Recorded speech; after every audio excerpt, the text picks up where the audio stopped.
The first weekend in August in 2006 was the very first Racial Ethnic People's Assembly. There was so much discussion there about what it means to be Mennonite, what it means to be Anabaptist, and what it means to be Christian. And what was so poignant there to me is that I grew up as a Mennonite of color and I never knew anything about these associations and the power of the Mennonite Church of Color in this country. I mean, I went through a Mennonite high school. I learned Mennonite history, and I didn't learn anything about African American Mennonite Association, the Native American ministries.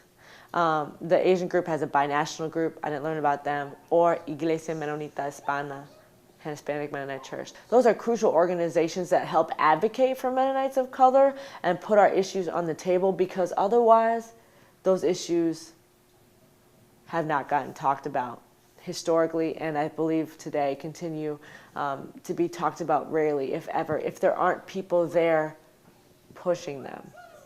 That connects somewhat to how I feel being the only person of color on BikeMovement.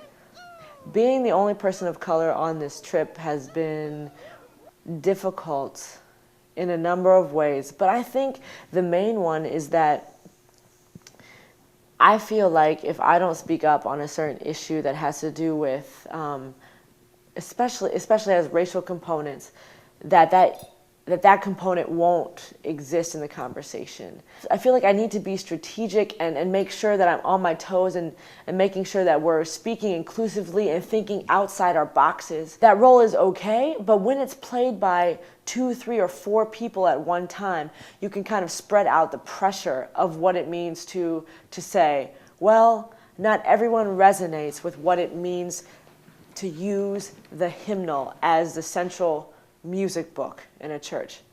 Or when people talk about Mennonite identity in casseroles and other things that have specific ethnic strains, or that Mennonites don't dance, or what have you, it's hard to know what to say. Should I say something every time? Should I say something every other time?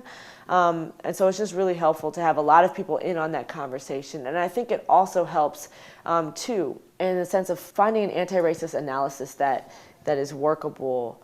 And so having more people around to kind of play those roles and to comfort each other and to make the space safer for real solutions to emerge, I think is crucial. And that's what Racial Ethnic Conference was partly about as well. These are people of color who want to be in this church that's called Mennonite. Not all people of color do. And I think that's okay, because this church has some very specific strains. And when you look at the universal values, many people of color will say, those aren't Mennonite or Anabaptist values. Those values that can cross cultures, those are Christian values. And so I think many of those churches are very concerned with having a personal relationship with Christ, and also then how that affects your life and the lives of those around you, more so than making sure they live up to a Mennonite standard of culture. And this is a very difficult conversation to have if you are only one person.